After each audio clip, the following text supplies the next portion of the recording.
Greetings, everybody that's interested in e-commerce advertising. My name is Victor Stoof, and I am the founder of Markademics, an e-commerce advertising agency.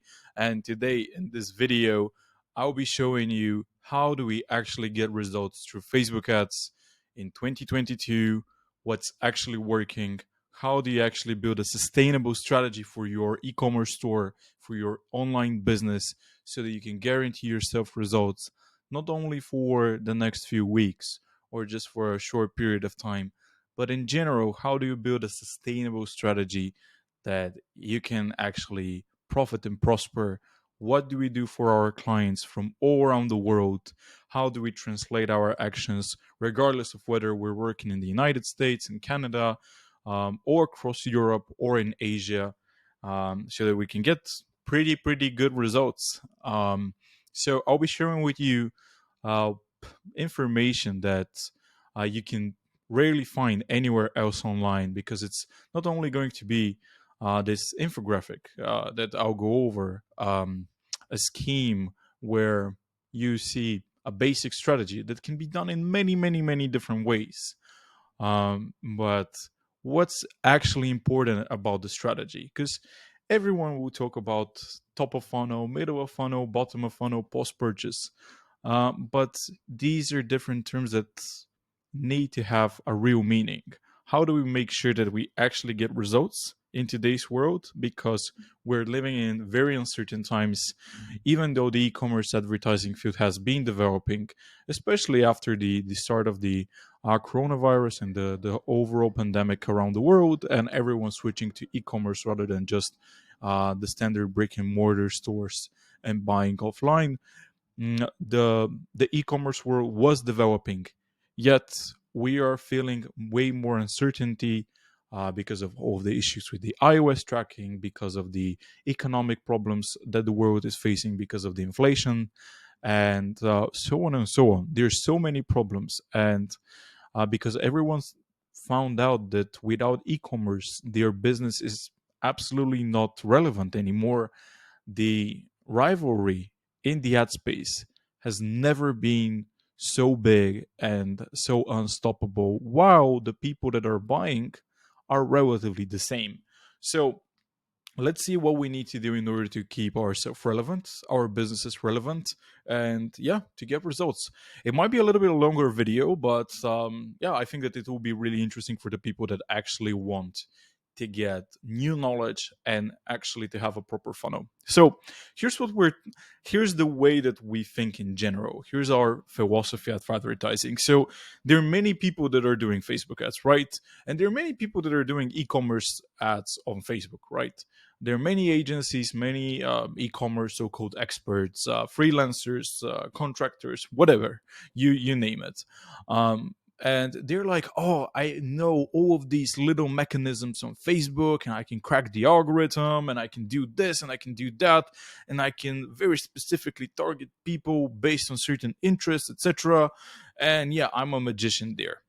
And the more I use Facebook, the more I use any type of advertising platform, the more I'm just coming to the conclusion that these platforms, they're just instruments. They're nothing else. They're a good instrument. Facebook is an amazing instrument, but you really need to understand how to use it and how to feed it. It's a very powerful weapon, but you really need to understand how to use it. So again, let's go into the graphic, and I will show you one by one. How do you actually make sure? How do you structure your ads? Number one, in terms of logic, and second, what types of ads you should be running. How do you make sure that you actually make people buy from you? What's going to be your communication strategy for the different people that are buying from you?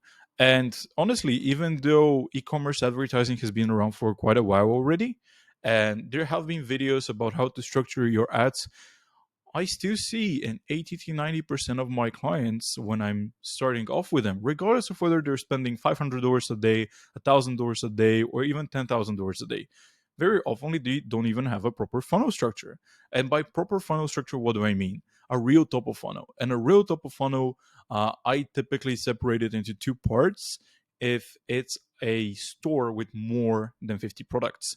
I'll separate it into two parts. As a part number one is going to be top of funnel, an ABO conversion that is going to consist of the following things. I'm going to have interest based audiences and lookalike audiences. And it's not that important what's inside those audiences, they should be a little bit broader. But what's important is actually your exclusions. I'm seeing this over and over and over again, but people are writing down top of funnel and they're not excluding audiences. And you should absolutely exclude anybody who's part of your warm list. You should exclude the people from middle of the funnel, those web visitors in the past 180 days or engagers in the past 60 to 180 days. All of your past customers should also be excluded. And if you don't do this, you basically don't have a top of funnel. You just have a campaign that you've named top of funnel, but you actually haven't done it properly. So, number one, a huge mistake that way too many people there are doing is they just simply don't have a real top of funnel. So start off with this. Make sure that you have the proper exclusions. Number one, web visitors. Second, engagers. Third, your customer list. When you exclude those people, you guarantee yourself that every single time your advertising will be going towards people who are new for your business, to people who have absolutely no clue who you are, that have never heard of you or have never interacted or engaged with your brand online.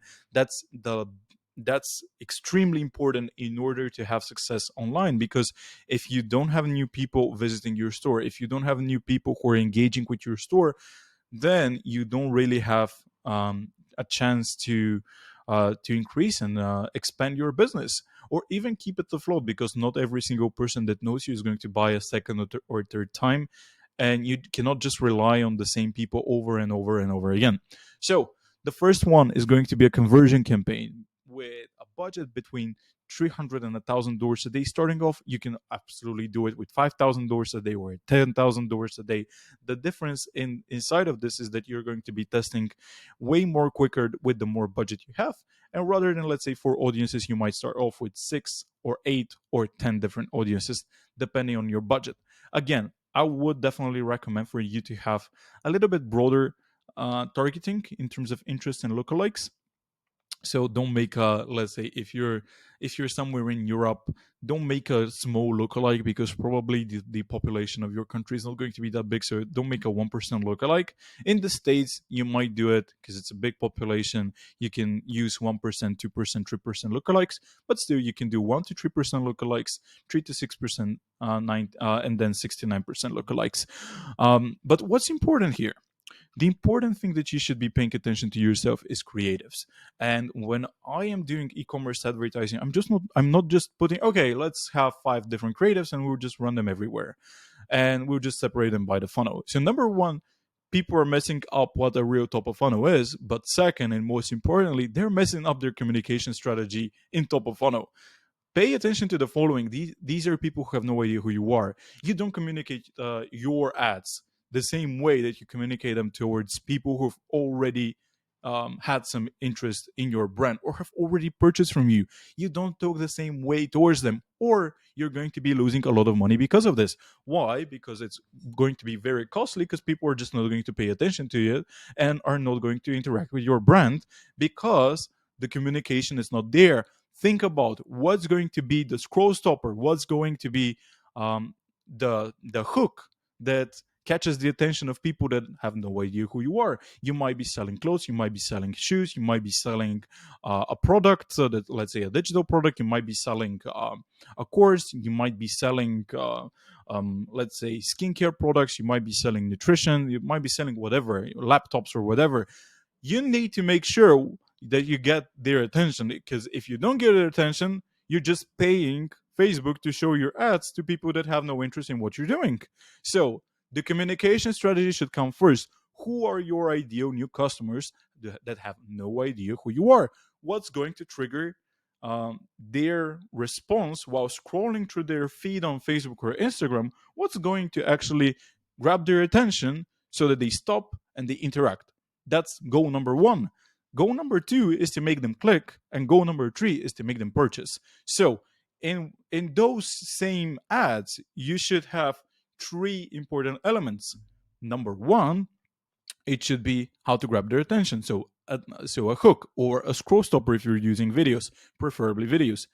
Number two, why they should care about this and click on this ad. So you should have either a really good creative, or you should have a good copy. Again, if you have the two of them, again they should. Good is not something that's constant. Good is something that's good for this particular, let's say, audience that you're targeting, or a specific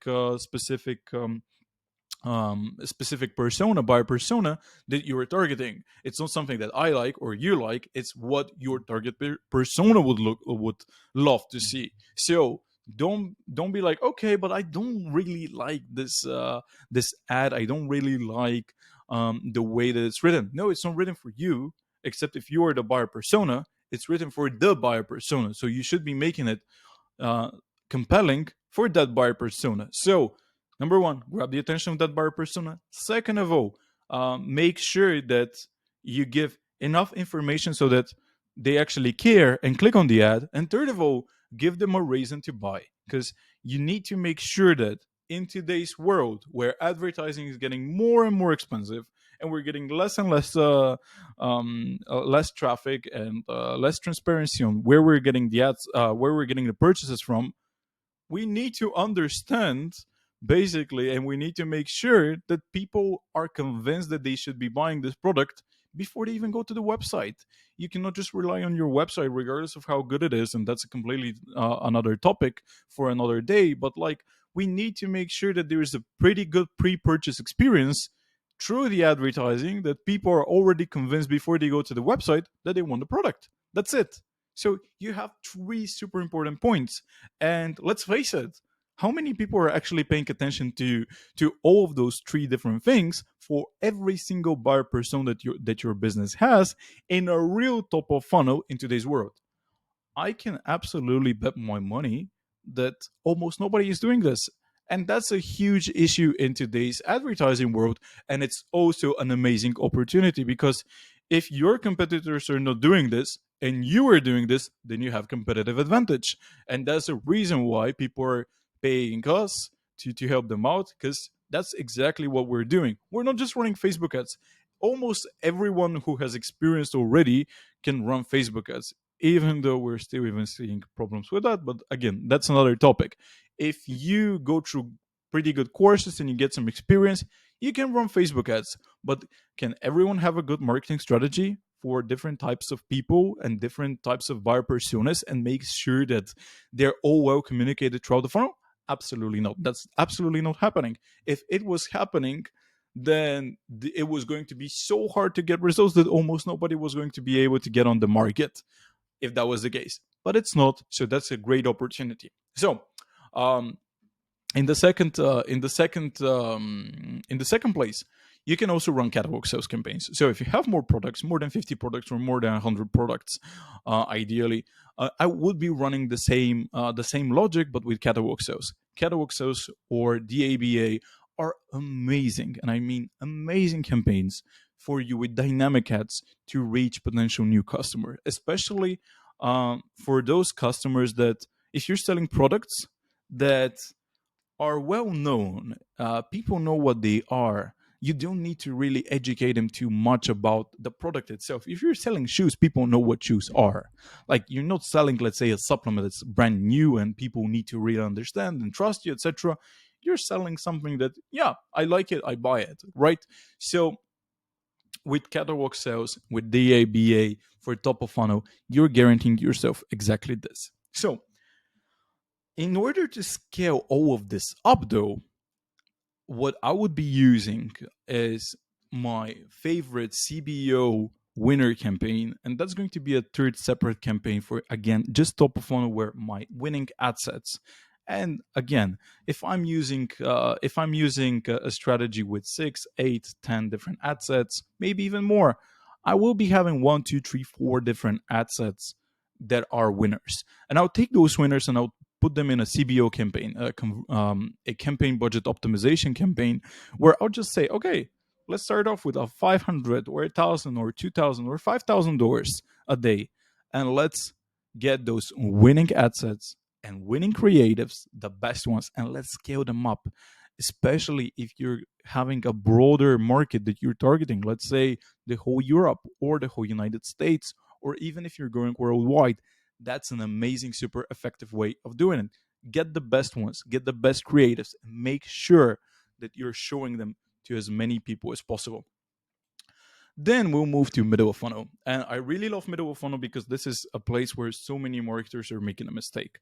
Typically, a middle of funnel is considered a person who has had some interaction with your brand, but you know what? He still hasn't purchased from you. So, a super important note, in every single audience in middle of the funnel, you make sure that you exclude people who have already purchased from you, or it's just not going to be a real middle of funnel. And I forgot something about that in top of funnel.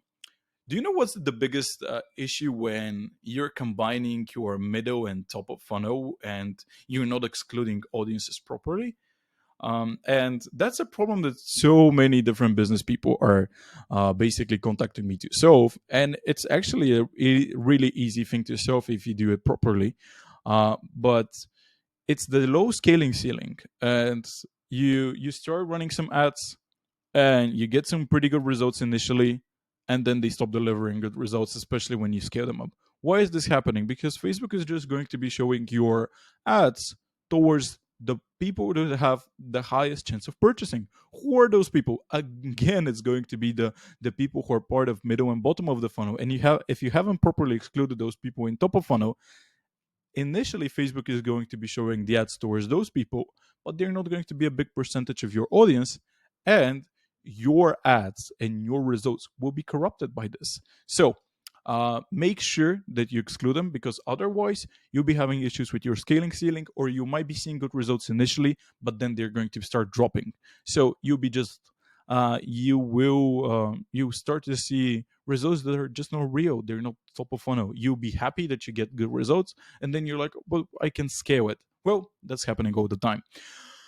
In middle of funnel, I like to separate it into four parts, and the first part is going to be the warmest people part of middle of funnel, and this is the people that have visited my website in the past 90 days, and I might even cut it into 30 days, but for illustration purposes, let's use 90 days. um, I want for those people to show them many, many, many different reasons why they should be buying from me. There are between 5 and 7 main different objections that all of your target personas have.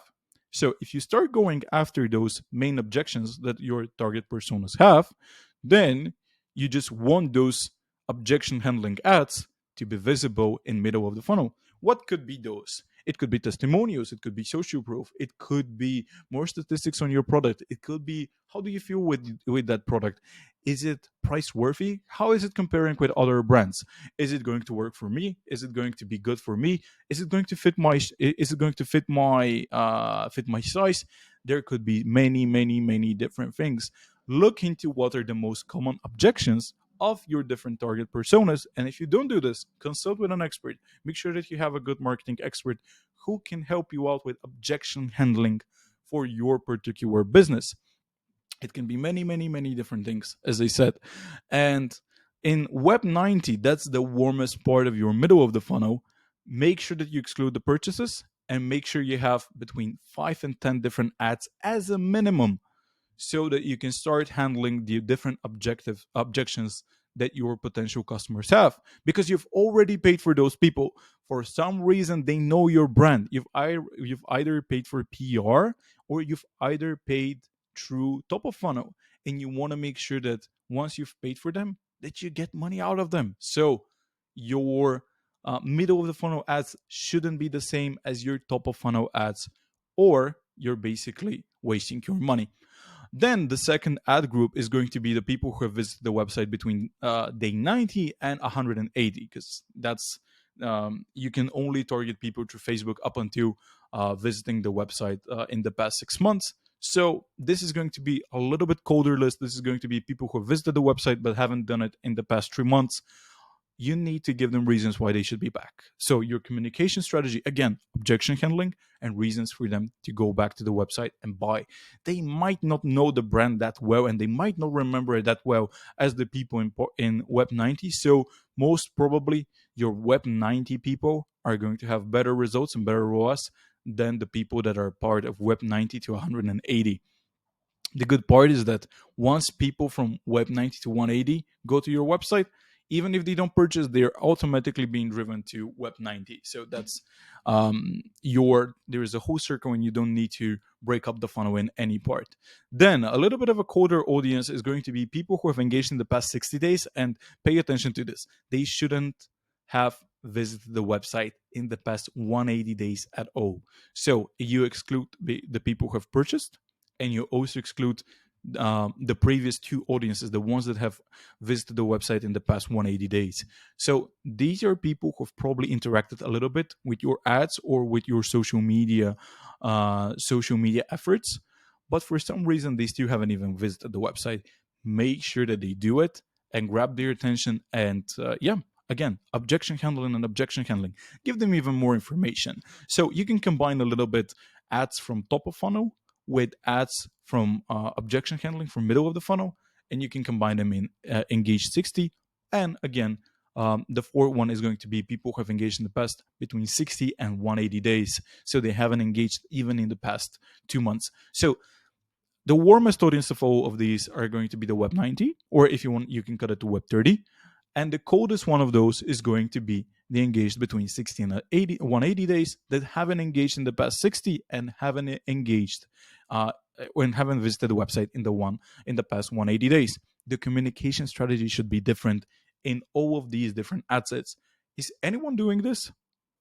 Unfortunately, it's very uncommonly seen, and it's not really a practice in most of the advertising strategies of different e-commerce advertisers around the world, because most of them are just like, well, you know what, the algorithm of Facebook is going to do my job. Oh, you know what, I'm just going to leave it to Facebook because Facebook knows best. And Facebook really does a great job, but if you actually have the capacity to build a real funnel, to actually have a real communication strategy, what's holding you back? What's holding you really back from doing this? Yes, it's more work. Yes, it's going to take you a little bit more time. Yes, it's going to be more effort.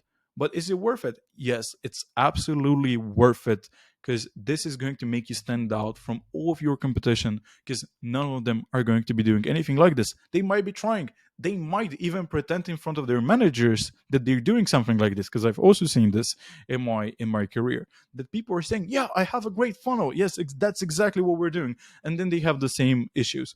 Low scaling ceiling. Once I increase the budgets, then the results are not increasing. They're only dropping. And I can't do anything about it. The cost per acquisition is way too high. I'm running ad after ad after ad after ad, and nothing's working. Well, yeah, it's not working because you don't really have a proper funnel. Have you actually done something? Have you actually done your research and seeing why people aren't buying from you? What are the most common reasons why they're afraid of buying from you? That's way more important than the reasons why they are buying from you, because you need to tackle the reasons why they don't buy from you, not vice versa. That's completely wrong. It's not only about your strengths, it's also about the fears of your potential customers. And I'm going to bottom of the funnel. And bottom of the funnel, to be honest, the biggest trick into it, it's not only to have catwalk sales, which, or the DABA, which most of the people are doing. Yeah, it should be there. It should have a good budget that's spread out to it.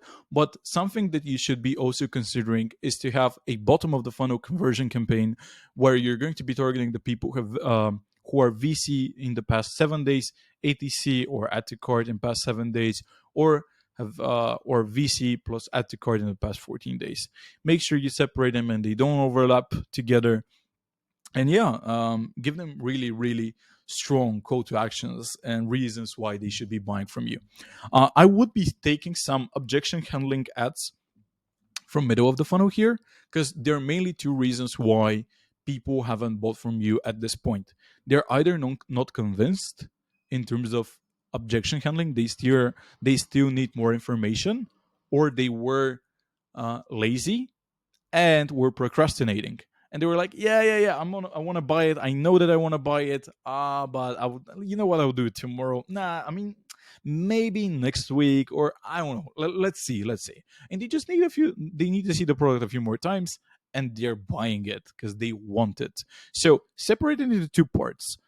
Give something for the people that are really into it but were procrastinating for one reason or another. They dropped, or maybe their internet speed was slow and they were like, I would just do it later. So you need ads for those people.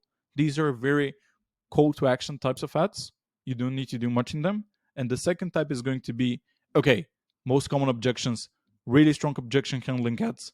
Let's see if this is going to work. Make sure you keep a combination of the two types of ads, or your bottom of the funnel might be having less results than your middle of the funnel. That's something that I'm seeing again commonly when it's only one of the types, and it's typically the first type. Typically, people are like, you know what? I mean, I'm just going to have some call to action ads and that's it, or I'm just going to give a 15% discount code and that's it. You don't always need a 15% discount code to get people to buy from you. You need a proper strategy, and that's it. And then my favorite part, that's the post purchase part. And you know what? I'm very rarely seeing people separating them into a completely different campaign, unfortunately, and having it work with three different logics inside of it. So I want to do the following. When somebody has purchased from me in the past 7 days, I know that they like me, and I want to make sure that I give them a reason why they should buy from me again right now. They were probably looking at other products in my brand. They were probably looking into other things that they wanted to buy, but they didn't. Let's give them 15, 20, 30, whatever percentage they can give as a discount, and tell them, hey, go back to my website and buy from me again. Thank you for purchasing. We're giving you a special discount code, and you can play a lot with the offers there. And you can also do the following: they've purchased from you in the past 7 days. If you have a store that people are really considering before they're buying, I would give them a big thank you ad showing either, let's say, who's the team behind it, just giving them a gratitude for the reason why they've purchased. And maybe you can be like, hey, you know what? You can refer us to a friend. Here's your special discount code that you can give to a friend for their first purchase. Is that a cool idea? Absolutely. People love this. There are so many times, especially from stores with many products inside of them, that people are like, you know what? I liked five things, but I only ordered three because I was like not sure about it. But you gave me this 20% additional. I'm gonna buy it. So keep the offer short and sweet, and yeah, see if they're gonna buy. The second audience is going to be the people who've purchased between a week ago and a month ago. So they know you. They've probably even received their products, and if they've loved them, they might want more of them. So this is the target group that we're looking to make them buy again from us. So definitely have a special offer from them. You can be like, hey, did you like your last order? Here are so many new more things that you can buy from us. So give them again a reason to buy. And then the third, which is going to have the biggest volume and biggest ROAS, is the people who have purchased from you in the past 180 days but haven't done it in the past month. So these are 5 months worth of purchases inside one audience, and you should make sure that there you have a great variety of different ads, a great variety of reasons to buy again. And it might be just showing them different products, it might be just showing them new collections, it might be just again objection handling them again and again for reasons why they should be buying from you once more. But something that I want to pay your to get your attention to is the communication in post purchase the same as the communication in top of funnel? Absolutely not. Are you going to speak the same way to a person that has never interacted with your brand and probably doesn't know you, regardless of how big your store is? Or the person who has already purchased from you? Make sure that they're different, and make sure that the ads are screaming that these things are different. Because if they're not, then you're losing money. They are not, then your ads are not going to be optimized enough. And again, that's the reasons why people are working with people like me and the Markademics team, because we are in charge of auditing your funnels. We're in charge of making sure that your funnels actually work and make sense. Because if they don't, then there's so much room for improvement. Then it means that you can do so many different things that are better and you can optimize, and you're not going to be one of those people saying, oh, Facebook ads are that. I mean, I've tried it, but it used to work 3 years ago, but now it's not. I had great results a year and a half ago during the pandemic, but now it's not working and stuff like that. Nope. You just cut the crap, and you be like, hey, you know what, we have work to do. What can we do to actually make sure that our communication is perfect throughout the whole funnel? How do we make sure that this is technically made correctly, and people and our advertisers are doing this properly? It's exactly when you work with professionals that have already done it in many different places and know what they're doing. So in general, when you're doing advertising, you don't look into finding a crack in the algorithm. You're not looking into, okay, how do I make very specific targeting? It's not about finding this magical formula. No, the real secret sauce is into having a real funnel minded and funnel and built in a different funnel communication strategy. That's all. And when you keep it up and when you mix it together with the best practices from Facebook, and you know how to properly scale, when you know when to scale, when you know what your frequency should be, because again, maybe the frequency of your ads in post purchase will be very high. Maybe the variety of creatives in post purchase is going to be very low. And this is going to bring people to be more angry rather than working. All of this is the job of the advertising expert. And if you want to work with a person like that, if you want to work with people that know their know what they're doing and have experience with it, um, have a contact with us. We'll chat and we'll see how we can scale up your results and how we can optimize your funnel. Regardless, you might have your own marketing team. You might have an agency. We can come and we can consult you. We can come and we can make an audit. Or if you want, we can just implement the best possible strategy for you. So there's so many different things that you can do. And honestly, I still haven't had a case where I just go inside an account and I'm like, there's nothing that can be optimized. It's typically so easy to find places that can be done better and to find so many points for optimization. And that's the beauty of advertising, that it's never perfect, and you can always improve and get better. So if you're facing issues like low scaling ceiling, if you're facing issues like when you're running ads that the first few days they're working great but then they stop, if you're facing issues with having less results from your Facebook ads, or lower amount of people actually having a good lifetime value, and they're not getting back and they're not becoming returning customers, then let's have a chat. Let's see what's happening in your funnel, and yeah, and let's craft some amazing ads for you and scale your store. So if you have any questions, drop them down in the comments or just email us, and yeah, and we can chat about it. That's all from me for today. You can see other videos from me and the Markademics team on our YouTube channel or on our website. We have a blog, and yeah, stay tuned for more content. And yeah, looking forward to speaking to you soon. Hope that all of this was good for you and was pretty valuable. And yeah, just implement it if you can, or if not, we're there for you. See ya.